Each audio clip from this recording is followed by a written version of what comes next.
이사야 28장. 술 취한 자 에브라임의 교만한 면류관인 너 사마리아야, 너에게 재앙이 닥칠 것이다. 술에 빠진 주정꾼의 도성, 기름진 평야의 높은 언덕에 화려한 왕관처럼 우뚝 솟은 사마리아야, 시들어가는 꽃 같은 너에게 재앙이 닥칠 것이다. 주님께서 강하고 힘있는 이를 보내신다. 그가 마치 쏟아지는 우박처럼, 파괴하는 광풍처럼, 거센 물결을 일으키는 폭풍우처럼 너를 잡아 땅에 쓰러뜨리실 것이다. 술 취한 자 에브라임의 교만한 면류관인 너 사마리아야, 내가 짓밟힐 것이다. 기름진 평야의 제일 윗자리에 화려하게 피어있는 꽃과 같은 사마리아야, 시들어가는 꽃과 같은 사마리아야, 너는 여름이 오기 전에 맨 먼저 익은 무화과와 같아서 사람들이 너를 보자마자 얼른 따먹는구나. 그날이 오면 만군의 주님께서 친히 주님의 남은 백성에게 아름다운 면류관이 되시며 영화로운 왕관이 되실 것이다. 주님께서는 재판관이 된 사람들에게 공평의 영을 주시고 용사들에게는 성읍 문으로 쳐들어온 적을 막는 용기를 주실 것이다. 유다 사람이 포도주에 취하여 비틀거리고 독한 술에 취하여 휘청거린다. 제사장과 예언자가 독한 술에 취하여 비틀거리고 포도주 항아리에 빠졌다. 독한 술에 취하여 휘청거리니 환상을 제대로 못 보며 판결을 올바로 하지 못한다. 술상마다 토한 것이 가득하여 더럽지 않은 곳이 없다. 제사장들이 나에게 빈정거린다. 저자가 누구를 가르친다는 건가? 저자의 말을 들어야 할 사람이 누구란 말인가? 젖된 아이들이나 가르치라고 하여라. 젖을 먹지 않는 어린 아이들이나 가르치라고 하여라. 저자는 우리에게 한자 한자, 한절 한절, 한 장 한 장 가르치려고 한다. 그러므로 주님께서는 알아듣지 못할 말씨와 다른 나라 말로 이 백성을 가르치실 것이다. 주님께서 전에 백성에게 말씀하셨다. 이곳은 평안히 쉴 곳이다. 고달픈 사람들은 편히 쉬어라. 이곳은 평안히 쉴 곳이다. 그러나 그들은 들으려 하지 않았다. 그래서 주님께서는 그들에게 말씀하신다. 차브라 차브, 차브라 차브, 카브라 카브, 카브라 카브, 제르샴, 제르샴. 그래서 그들이 가다가 뒤로 넘어져서 다치게 하시고 덫에 걸려서 잡히게 하려 하신 것이다. 그러므로 주님의 말씀을 들어라. 너희 조롱하기를 좋아하는 자들아, 예루살렘에 사는 이 백성을 다스리는 지도자들아, 너희는 자랑하기를 우리는 죽음과 언약을 맺었고 수월과 협약을 맺었다. 거짓말을 하여 위기를 모면할 수도 있고 속임수를 써서 몸을 감출 수도 있으니 재난이 닥쳐와도 우리에게는 절대로 미치지 않는다. 그러므로 주 하나님께서 이렇게 말씀하신다. 내가 시온에 주춧돌을 놓는다. 얼마나 견고한지 시험하여 본 돌이다. 이 귀한 돌을 모퉁이에 놓아서 기초를 튼튼히 세울 것이니 이것을 의지하는 사람은 불안하지 않을 것이다. 내가 공평으로 줄자를 삼고 공의로 저울을 삼을 것이니 거짓말로 위기를 모면한 사람은 우박이 휩쓸어가고 속임수로 몸을 감춘 사람은 물에 떠내려갈 것이다. 그래서 죽음과 맺은 너희의 언약은 깨지고 수월과 맺은 너희의 협약은 파기될 것이다. 재앙이 닥쳐올 때에 너희가 그것을 피하지 못하고 꼼짝없이 당하고 말 것이다. 재난이 유행병처럼 펴질 때에 너희가 피하지 못할 것이다. 그 재난이 아침마다 너희를 치고 밤낮을 가리지 않고 너희를 엄습할 것이다. 이 말씀을 알아듣는 것이 오히려 두려움이 될 것이다. 너희는 마치 침대가 짧아서 다리를 펴지 못하는 것 같이 되고 이불이 작아서 몸을 덮지 못하는 것 같이 될 것이다. 주님께서는 계획하신 일, 그 신기한 일을 하시려고 브라심 산에서 싸우신 것처럼 싸우실 것이다. 작정하신 일, 그 신비한 일을 하시려고 기브온 골짜기에서 진노하신 것처럼 진노하실 것이다. 그러니 너희는 내가 경고할 때에 비웃지 말아라. 그렇게 하다가는 더욱더 궁지에 몰리고 말 것이다. 만군의 주님께서 온 세상을 멸하시기로 결정하셨다는 말씀을 내가 들었다. 너희는 귀를 기울여서 나의 목소리를 들어라. 주의 깊게 내가 하는 말을 들어라. 씨를 뿌리려고 밭을 가는 농부가 날마다 밭만 갈고 있겠느냐? 흙을 뒤집고 썰해질만 하겠느냐? 밭을 고르고 나면 소회양 씨를 뿌리거나 대회양 씨를 뿌리지 않겠느냐? 밀을 줄줄이 심고 적당한 자리에 보리를 심지 않겠느냐? 밭 가장자리에는 귀리도 심지 않겠느냐? 농부에게 밭농사를 이렇게 짓도록 일러주시고 가르쳐 주신 분은 바로 하나님이시다. 소회양을 도리깨로 쳐서 떨지 않는다. 대회양 위로는 수레바퀴를 굴리지 않는다. 소회양은 작대기로 가볍게 두드려서 떨고 대회양도 막대기로 가볍게 두드려서 떤다. 사람이 곡식을 떨지만 나달이 바스러지도록 떨지는 않는다. 수레바퀴를 곡식 위에 굴릴 때에도 말발굽이 그것을 으깨지는 않는다. 이것도 만군의 주님께서 가르쳐 주신 것이다. 주님의 모략은 기묘하며 지혜는 끝없이 넓다. 이사야 29장. 너에게 재앙이 닥칠 것이다. 아리에라 아리에라, 다윗이 진을 쳤던 성읍아, 해마다 절기들은 돌아오련만 내가 너 아리엘을 포위하고 치겠다. 나의 번제단이라고 불리던 너를 칠 터이니 내가 슬퍼하고 통곡할 것이다. 내가 너의 사면을 둘러 진을 치며 너를 삥 둘러서 탑대를 세우고 흙더미를 쌓아 올려 너의 성을 치겠다. 그때에 너는 낮아져서 땅바닥에서 말할 것이며 너의 말소리는 내가 쓰러진 먼지바닥에서 나는 개미 소리와 같을 것이다. 너의 목소리는 땅에서 나는 유령의 소리와 같을 것이며 너의 말은 먼지 바닥 속에서 나는 중얼거리는 소리와 같을 것이다. 그러나 너를 친 원수의 무리는 가는 먼지처럼 되어 날아가며 그 잔인한 무리는 겨처럼 흩날릴 것이다. 갑자기 예기치 못한 순간에 만군의 주님께서 너를 찾아오시되 우레와 지진과 큰 소리를 일으키시며 회오리 바람과 폭풍과 태워버리는 불길로 찾아오실 것이다. 아리엘을 치는 모든 나라의 무리와 그의 요새들을 공격하여 그를 괴롭히는 자들 모두가 마치 꿈을 꾸는 것처럼 밤에 환상을 보는 것처럼 헛수고를 할 것이다.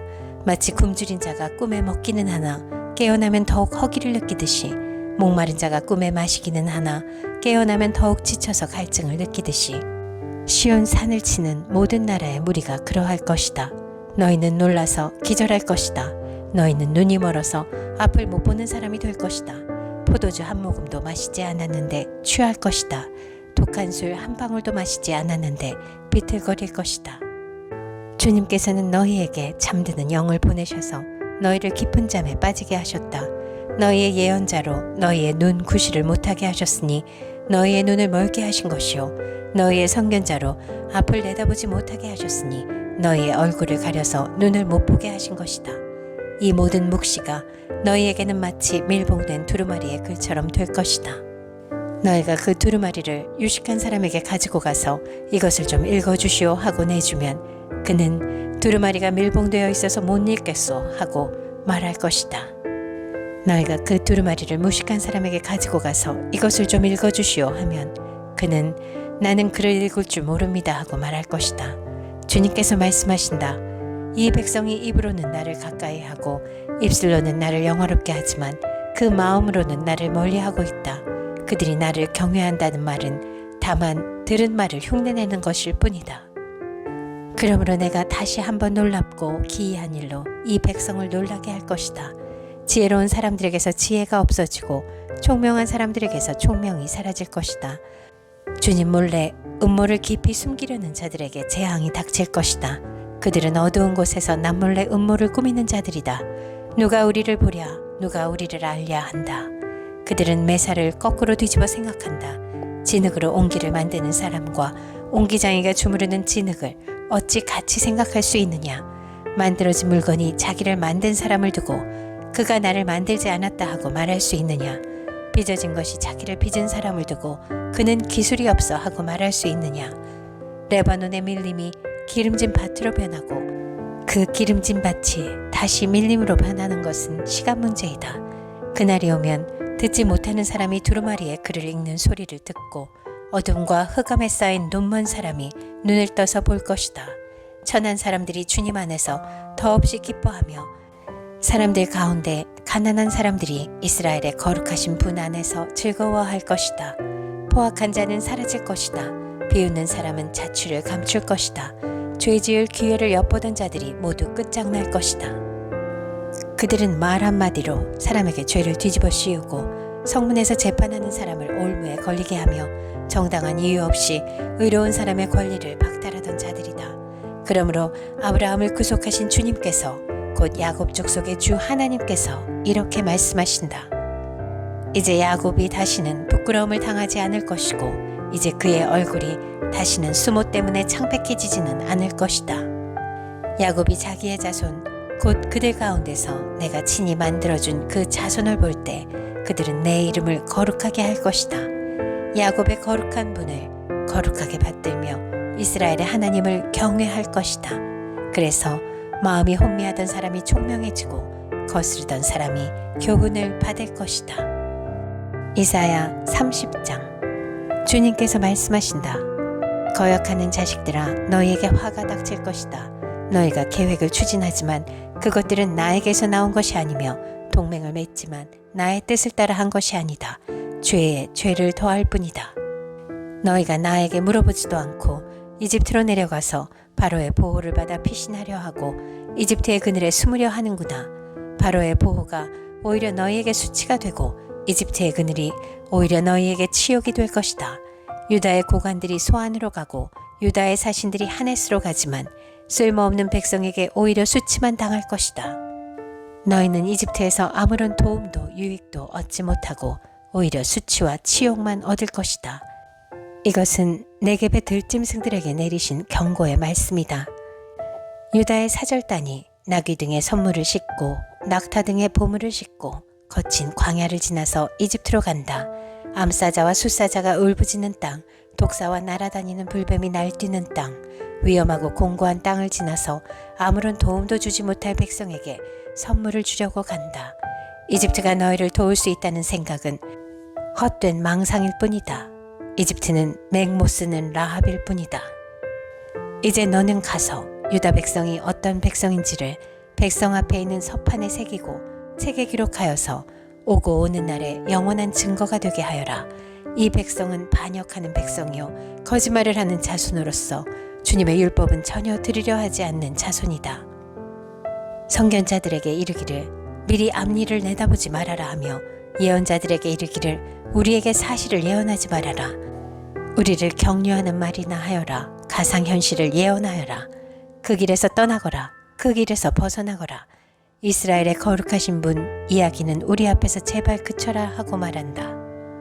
그러므로 이스라엘의 거룩하신 분께서 이렇게 말씀하신다. 너희가 이 말을 업신여기고 억압과 사악한 일을 옳은 일로 여겨서 그것에 의지하였으니 이 죄로 너희가 붕괴될 성벽처럼 될 것이다. 높은 성벽에 금이 가고 배가 불룩 튀어나왔으니 순식간에 갑자기 무너져 내릴 것이다. 토기장이의 항아리가 깨져서 산산조각이 나듯이 너희가 그렇게 무너져 내릴 것이다. 아궁이에서 불을 담아낼 조각 하나 남지 않듯이 웅덩이에서 물을 퍼낼 조각 하나 남지 않듯이 너희가 사라질 것이다. 주 이스라엘의 거룩하신 하나님께서 이렇게 말씀하신다. 너희는 회개하고 마음을 편안하게 하여야 구원을 받을 것이며 잠잠하고 신뢰하여야 힘을 얻을 것이다. 그러나 너희는 그렇게 하기를 바라지 않았다. 오히려 너희는 이렇게 말하였다. 그렇게 하지 않겠습니다. 우리는 차라리 말을 타고 도망가겠습니다. 너희가 이렇게 말하였으니 정말로 너희가 도망갈 것이다. 너희는 또 이렇게 말하였다. 우리는 차라리 날렛말을 타고 달아나겠습니다. 너희가 이렇게 말하였으니 너희를 뒤쫓는 자들이 더 날렛말을 타고 쫓아올 것이다. 적군 1명을 보고서도 너희가 1000명씩이나 도망가니 적군 5명이 나타나면 너희는 모두 도망갈 것이다. 너희가 도망가고 나면 산 꼭대기에는 너희의 깃대만 남고 언덕 위에서는 깃발만이 외롭게 펄럭일 것이다. 그러나 주님께서는 너희에게 은혜를 베푸시려고 기다리시며 너희를 불쌍히 여기시려고 일어나신다. 참으로 주님께서는 공의의 하나님이시다. 주님을 기다리는 모든 사람은 복되다. 예루살렘에 사는 시온 백성아, 이제 너희는 울 일이 없을 것이다. 내가 살려달라고 부르짖을 때에 주님께서 틀림없이 은혜를 베푸실 것이니 들으시는 대로 너에게 응답하실 것이다. 비록 주님께서 너희에게 환난의 빵과 고난의 물을 주셔도 다시는 너희 스승들을 숨기지 않으실 것이니 내가 너의 스승들을 직접 뵐 것이다. 내가 오른쪽으로나 왼쪽으로 치우치려 하면 너의 뒤에서 이것이 바른 길이니 이 길로 가거라 하는 소리가 너의 귀에 들릴 것이다. 그리고 너는 내가 조각하여 은을 입힌 우상들과 내가 부어 만들어 금을 입힌 우상들을 부정하게 여겨 마치 불결한 물건을 내던지듯 던지면서 눈앞에서 없어져라 하고 소리칠 것이다. 내가 땅에 씨앗을 뿌려놓으면 주님께서 비를 내리실 것이니 그 땅에서 실하고 기름진 곡식이 날 것이다. 그때에 너의 가축은 넓게 트인 목장에서 풀을 뜯을 것이다. 밭가는 소와 나귀도 아무 것이나 먹지 않고 키와 부삽으로 까부르고 간을 맞춘 사료를 먹을 것이다. 큰 사륙이 일어나고 성의 탑들이 무너지는 날에 높은 산과 솟은 언덕마다 개울과 시냇물이 흐를 것이다. 주님께서 백성의 상처를 싸매어 주시고 매맞아 생긴 그들의 상처를 고치시는 날에 달빛은 마치 햇빛처럼 밝아지고 햇빛은 7배나 밝아져서 마치 7날을 한데 모아놓은 것 같이 밝아질 것이다. 주님의 이름 곧 그 건세와 영광이 먼 곳에서도 보인다. 그의 진노가 불처럼 타오르며 노기가 치솟는 연기처럼 하늘을 찌른다. 그의 입술은 분노로 가득하고 혀는 마치 태워버리는 불과 같다. 그의 숨은 범람하는 강물 곧 목에까지 차는 물과 같다. 그가 파멸하는 키로 민족들을 까부르시며 미혹되게 하는 재갈을 백성들의 입에 물리신다. 그러나 너희는 거룩한 절기를 지키는 밤처럼 노래를 부르며 피리를 불며 주님의 산으로 이스라엘의 반석이신 분에게로 나아가는 사람과 같이 마음이 기쁠 것이다. 주님께서 맹렬한 진노와 태워버리는 불과 폭풍과 폭우와 돌덩이 같은 우박을 내리셔서 주님의 장엄한 음성을 듣게 하시며 내리치는 팔을 보게 하실 것이다. 주님께서 몽둥이로 치실 것이니 아시리아는 주님의 목소리에 넋을 잃을 것이다. 주님께서 그들을 치시려고 예비하신 그 몽둥이를 그들에게 휘두르실 때에 주님의 백성은 소굿소리와 수금소리로 장단을 맞출 것이니 주님께서 친히 아시리아 사람들과 싸우실 것이다. 이미 오래전에 불타는 곳을 준비하셨다. 바로 아시리아 왕을 태워 죽일 곳을 마련하셨다. 그 불구덩이가 깊고 넓으며 불과 땔감이 넉넉하다. 이제 주님께서 내쉬는 숨이 마치 유황의 강물처럼 그것을 사르고 말 것이다.